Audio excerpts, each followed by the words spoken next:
The antitrust lawsuit brought against Google by the U.S. Justice Department today marks the most significant challenge to a big tech company in this country in decades. The federal government says that the tech giant is abusing its power to block competition. Amna Nawaz fills in the details and looks at the prospects ahead.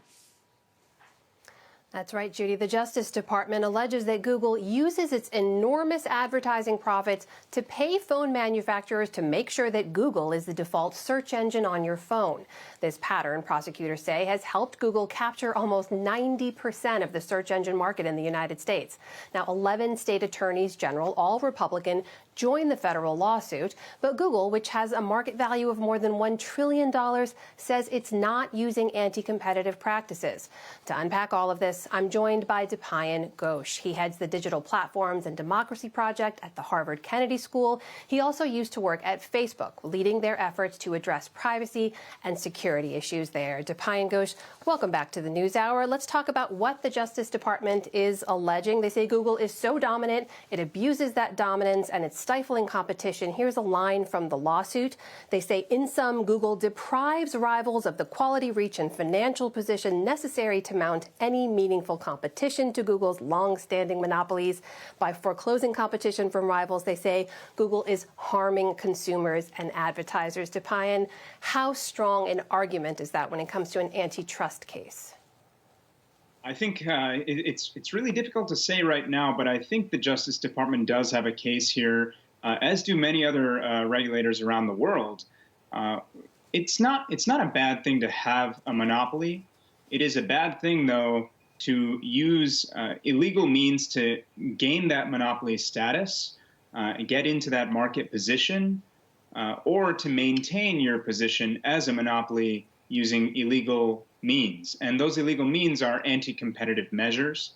Anti-competitive measures in this case and other cases could mean kind of shutting off the opportunity for would-be rivals to compete with you.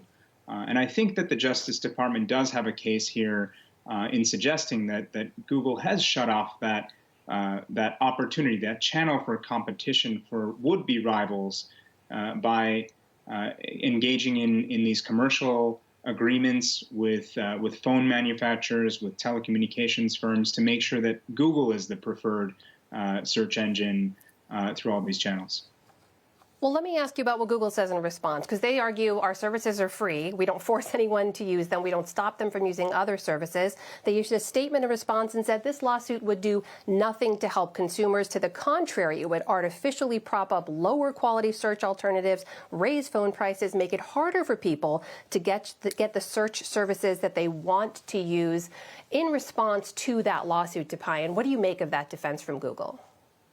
Well, from Google's perspective, this is a totally expected line of argument that, hey, we're Google. We have the most innovative engineers.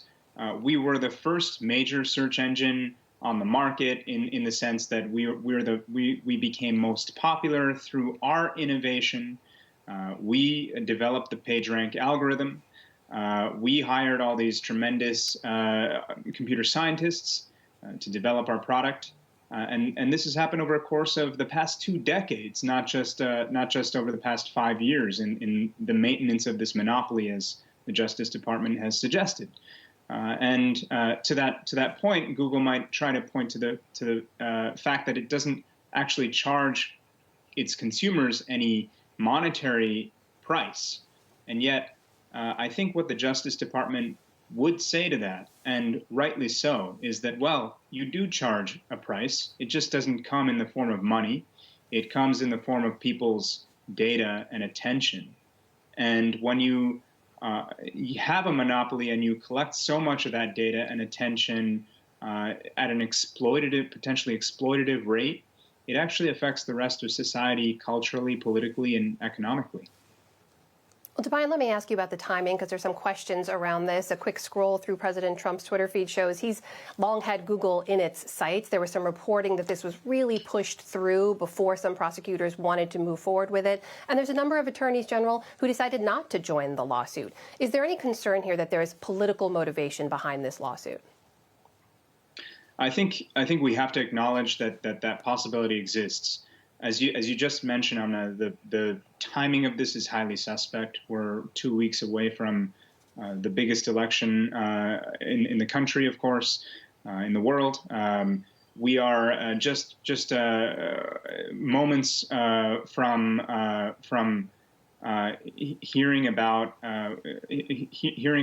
what's gonna happen in our national political discourse, and Donald Trump and the Justice Department may well really wish to be able to point to their to the possibility of their holding tech's feet to the fire, particularly given Trump himself has implied that big tech has engaged in anti-conservative bias and suppression of conservative voices, and especially as you mentioned, given the states and the political the politicians in those states that are kind of joining the Justice Department in pushing this, it does seem quite politically motivated along these themes of anti-conservative bias.